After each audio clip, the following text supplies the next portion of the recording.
Hey, Dangerologists, and welcome to this week's Danger Desk with me, David. Stop the episode. We forgot to perform the pre-episode checks. Oh no. Is your seat on fire? No, I think mine's okay. Is there about to be a volcano? How do you check for that? Number one, listen for rumbling. Can't hear anything. If you happen to have a sausage, put it on the floor. If it sizzles, it's a really bad sign then. And my name is David. I am the writer of the Danger is Everywhere books about my next door neighbour, Dr. Noel Zone. He is a dangerologist. What is a dangerologist? It is a person who lives their life by three basic rules, and they are always be lofting, which is short for looking out for danger. Also, podembing, which is short for pointing out where danger might be. And also Mr. Weebstaying, which is short for making sure there definitely isn't danger where everyone else is pretty sure there isn't any. I just do the writing. My friend Chris Judge does the amazing illustrations. Unfortunately, he's not here again this week. Ugh. Guys, he's had another one of his accidents. This week, he was out with his kite and swans. I think he annoyed swans. If you remember in Danger Desk 1, he drew a picture of swans kidnapping someone in the park, and I don't think they liked that at all because they must have seen it and they grabbed the top of his kite and pulled him up to the top of a tree where he's stuck there now. I don't know which tree it is. So for the next week, if you happen to see a big tree, just look up to the top of it. If you see a very unhappy man holding a broken kite, just shout out, Chris, and then contact me because I hope he comes back soon. This is the coldest part of the winter where I am, and there is a risk of what Dr. Noel considers to be the most dangerous weather of all. And that is, of course, snow. Listen to this. Listen to how much he hates snow. It's hard to imagine a more dangerous thing than snow. Maybe if the ground was covered in marbles and you had a blindfold on and there was a shark with wings flying around, swooping down from the trees, and it hadn't eaten for days, and you were wearing a coat made of sandwiches. Wow. That's very dangerous, Dr. Noel. The correct thing to do when it snows is stay in bed. Just lie there with a large book and a pile of delicious cabbages and wait until the snow melts. That's classic Dr. Noel. If you really insist on going outside, the first thing you need to do is get rid of all the snow. This is easy to do in your garden by lighting 10 barbecues.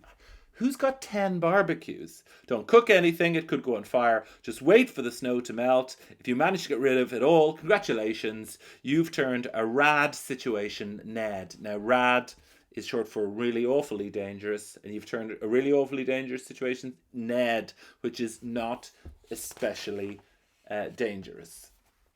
You should go out wearing the following things. A helmet with a flag on the top of it will alert rescuers if you're stuck in a snowdrift. A snowdrift? But Dr. Noel, there's only ever a couple of centimetres of snow. And bring an alpine horn in case you get lost in a blizzard. Do you know one of those really long ones that goes like... He's put a picture. So this is how, if you go out in the snow, this is how you are supposed to dress. Finally, the correct footwear for snow is bed shoes. What are bed shoes? Bed shoes are shoes made from beds. You can't move very fast in them, and their size makes it very hard to fall over. And if you do manage to fall over, you will land on a soft bed. So there, can you see that? There's Dr. Noel in his bed shoes. So that will give you some idea of how worried he is about snow. Oh my goodness. Okay, we've had a lot of correspondence with the Danger Desk this week. We'll begin with teacher Darren got on in second class in Rathfarnham Educate Together National School. Hello, Educate Together Rathfarnham in Dublin. That school includes Max, who was on Danger Desk 2.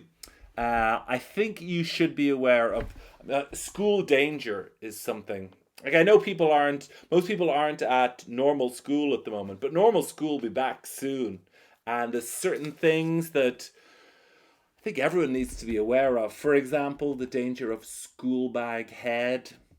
It happens to hundreds of students every year.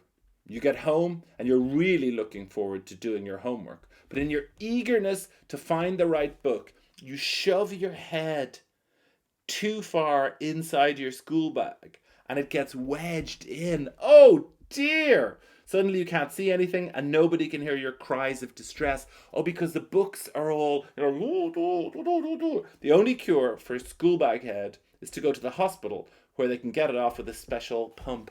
And see the picture here of, look, the doctor is inflating. There's the school bag and the doctor blows it up to, yep, that's a school danger everyone should be aware of. Pencil case injuries. Putting your hand into a pencil case is more dangerous than putting your hand into a sock full of furious crabs. Wow, Dr. Dull.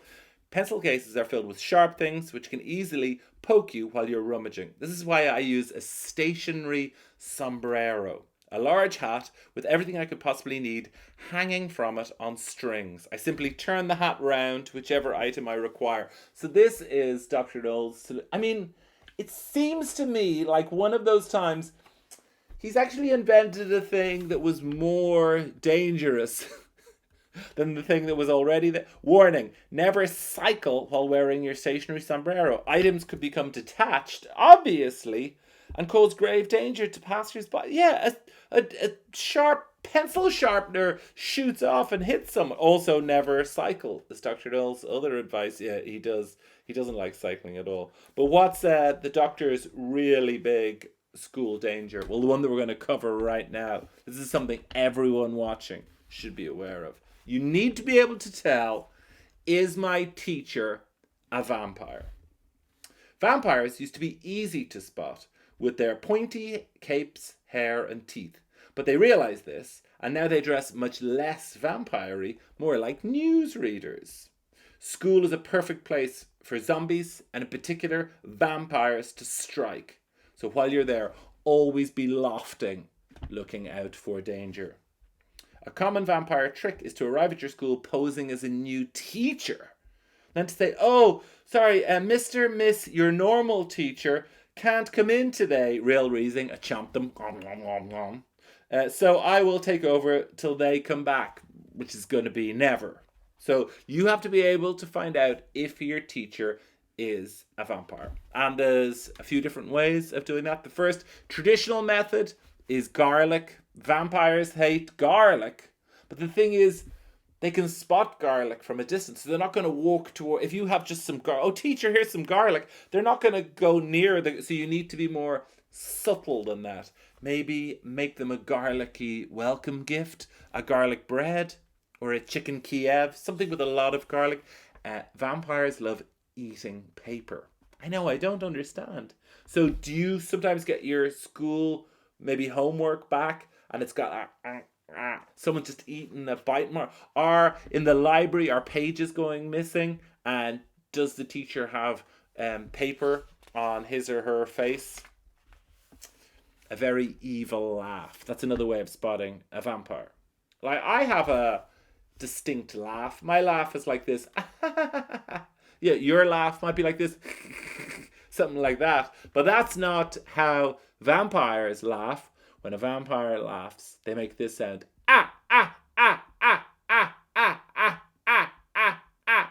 And the part goes on even turning into a bat. That's another way to know if your teacher is a vampire. Has your teacher ever turned into a bat? That's a real giveaway. If you're like, oh, teacher, what was the name of the teacher Darren? Did you ever look up and like, where's he got this? He seems to have disappeared and there's just a bat there. But the biggest giveaway with vampires, it's to do with sparkling water. You know, that fizzy water? Another less well-known fact about vampires is their reaction to sparkling, fizzy, bubbly water. It's not uncommon for sparkling water to make the drinker a bit burpy. Yeah, that's what it's like for me. But if a vampire drinks sparkling water, it makes them farty. Really farty. Not farty like the loudest fart you've ever done, though. Farty like the sound a ship makes when it passes another ship at sea. Honk. Or when a huge truck wants to pass another truck on the motorway. Honk. Or when a vampire drinks sparkling water and does a fart. Honk. So that is something that you in Rathfarnham educate together, and everyone watching this needs to be aware of. We've had so many amazing pictures sent into the Danger Desk this week. We'll do a few. This one's from Polly Keegan. Last week we were talking about tree danger and asked for some dangerous tree pics. This one's so good. Look, it's some sort of chompy tree. So look, this might be Polly here. She goes towards something. This is Gretel. Dr. Noel, he really likes Gretel. She's on her bike. She cycles towards it. Look what happens here. That is Polly. I love it so much. This one came from Kim, and it is, again, features Gretel. And look, a robot lion. A robo-lion. If you remember last week, Dr. Noel considers the robot lion to be the most dangerous sort of cat. And there's one beautifully coloured in, leaping from a tree. Oh my goodness. This here is Grace, and she is with, that's her pet stone, Decky. I mean, that looks pretty safe. Looks like a safe pet. The only danger I see in this picture is the thumbs up. That just, Grace, the problem with the thumbs up, if someone bumps into you, you could be like, thump, and you poke your eye. So when Dr. Noel gives a thumbs up, he just does that. So look, that it can't poke you. What else have we got here? This is from Lucia, and this is bringing her pet face mask for a walk on a skateboard. Now that is a very safe pet, you would have to say. That is superb. Finally, this is Joe. He's got a pet pizza, which is delicious. I mean, my only fear with that, Joe, might be that could the pizza, because it looks delicious, could it then attract dangerous animals that might try and chomp a pizza panther? Oh, what sort of animal eats pizza? That's a thought. Send me a picture of a pizza eating animal. We are going to end today's episode. I mean, we've had quite a lot already, but there was a huge reaction to last week's section on pirates, where Dr. Noel went back in time and imagined how he would have made pirates a lot safer. And this week we're going to go back in time. This week we're going to medieval times in a section we call Danger Was Everywhere. So medieval times. When I say medieval, what are you thinking? Obviously, castles.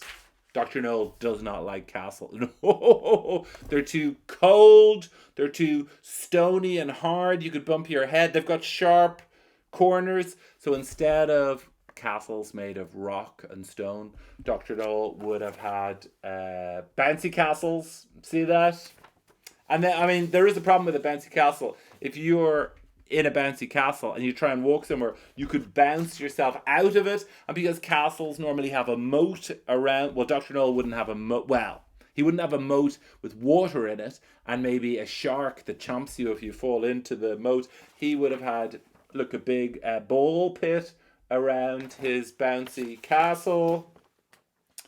Suits of armor. Well, you can't wear a suit of armor in a bouncy castle because the edges on it will burst the bouncy castle. So instead, he would have had everyone wearing knitted armor, and instead of swords, they would have had cucumbers, one of the safest vegetables of all. And there's, look, two people having a sword, well, a cucumber fight, really, and he calls that cucombat.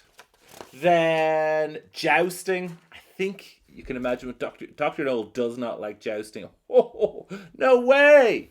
The horses galloping towards each other. People with pointy sticks. So instead of horses, he would have had tortoises, the slowest moving animals of all. And on the end of the pointy sticks, see what he's done? He's put an orange on the end of each one. And then on the shields, he's got orange juicers. And so they move very, very slowly towards each other, and then they juice. It's called jousting. It's similar to jousting. Finally, unicorns.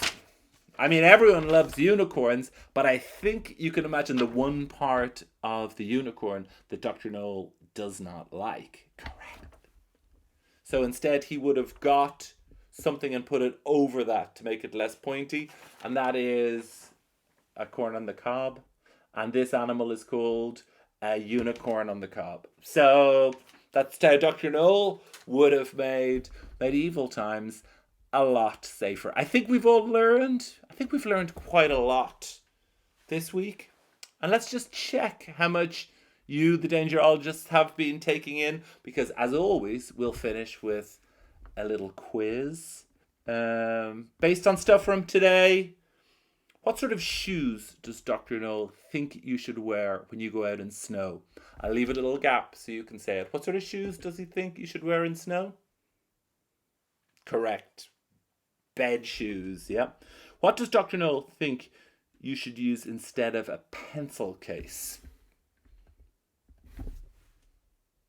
Yes, a stationary sombrero. That's 2 out of 2. Well done. This is a visual question. How does Dr. Noel do a thumbs up? Correct. Safe thumbs up.